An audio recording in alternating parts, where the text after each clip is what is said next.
Hi, today we're going to look at the remarkable rise of private education in India. Let's begin with a brief history of education in India post-independence. A whole bunch of reasons came together to de-emphasize primary education. Gandhi, for example, somewhat surprisingly, was not a big proponent of literacy. Gandhi said that literacy is neither the end of education nor even the beginning. Instead, Gandhi extolled village life and promoted village skills rather than literacy. In addition, literacy for the lower castes was seen as sacrilegious in some regions. The untouchables, for example, were not supposed to even read the holy books, and one way of preventing them from doing that was by preventing them from reading. Schools were divided by caste, and so forth. In addition, the powerful landlords in the rural regions didn't really want an educated workforce. What was most complementary to land was uneducated labor. So these certainly did not push for the uneducated masses to become literate. There's an interesting contrast here with China, where in China both Confucian and Marxist ideology promoted literacy. Under Nehru, primary education was also de-emphasized, but for a different reason. Nehru had a vision of India as a socialist, industrialized power. This was despite the fact that in 1951, India was 90% rural, life expectancy was 32, the literacy rate was 16%. Nevertheless, the vision here was the Leninist vision of taking control of the commanding heights, of cooperatives plus electricity being equal to socialism. So there was lots of investment in the temples of concrete, dams and steel and aluminum plants and so forth. And Nehru built universities for engineers, the IITs. In fact, as much was spent on universities as on all of primary education. Ironically, the Swadeshi movement to make India independent actually benefited most probably Silicon Valley, as a lot of the engineers educated at the IITs came to Silicon Valley. Although not a lot of money was spent on education, a lot of money was spent on the teachers. The teachers and the teachers' unions are incredibly powerful in India.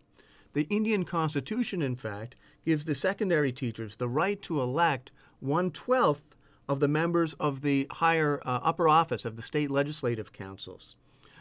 Teachers can in fact hold office and can be teachers at the same time.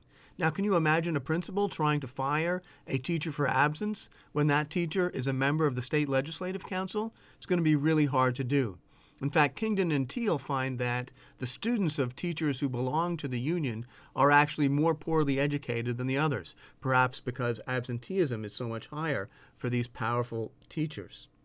Indian teachers, in fact, relative to GDP per capita, are very, very highly paid, among the highest paid in the world.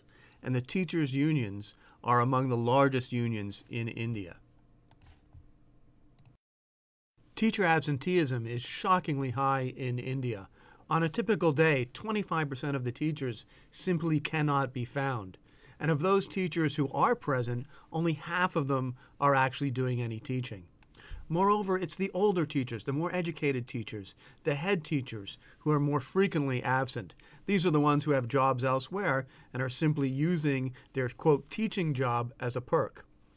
By the way, this picture is from the Poverty Action Lab.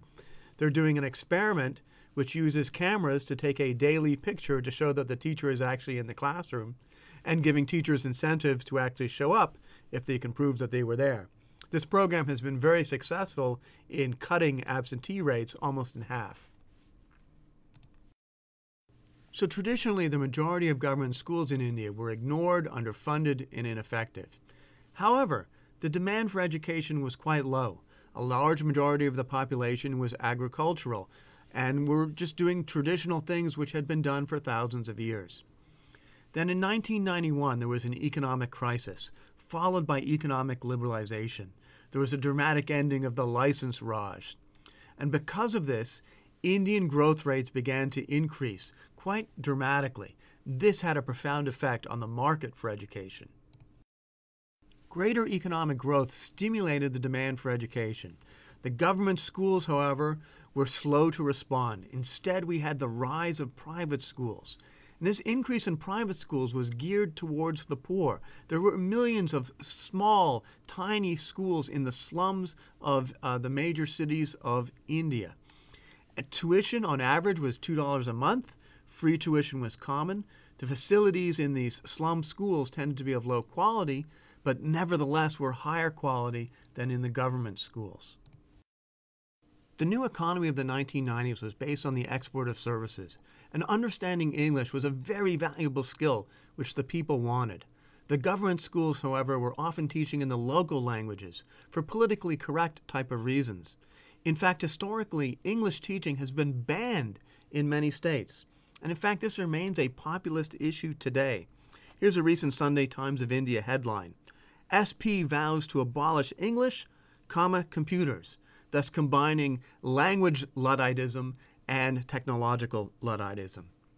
In the words of one commentator, we have an English language economy, but our education policy has denied people access to it. Because the government schools were not teaching in English, this provided a reason for expansion of the private schools.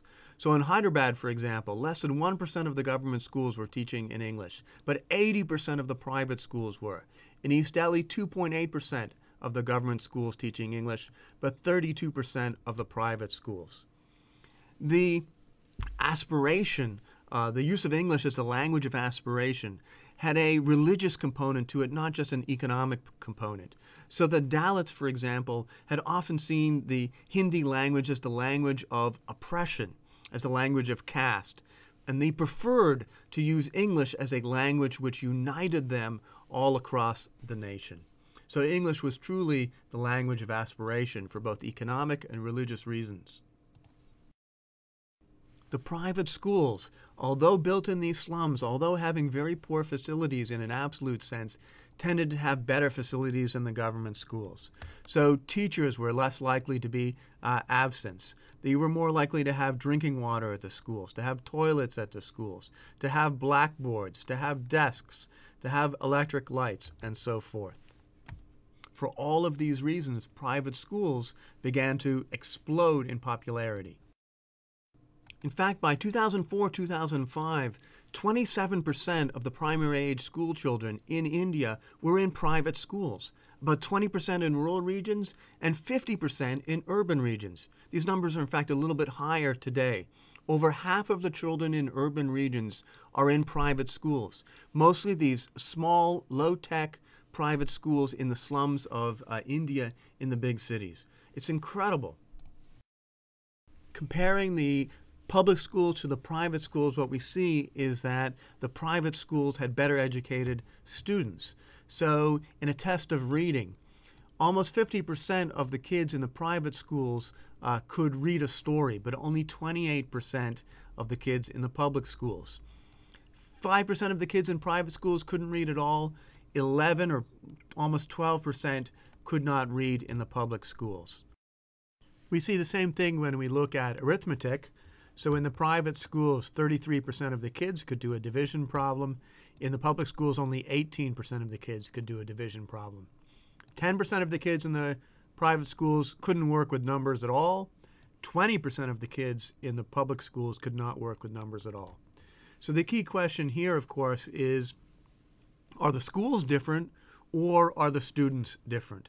Perhaps it's the case that the private schools are no better at teaching these subjects than the public schools. They simply have better prepared students. Do the private schools, in other words, cream skim?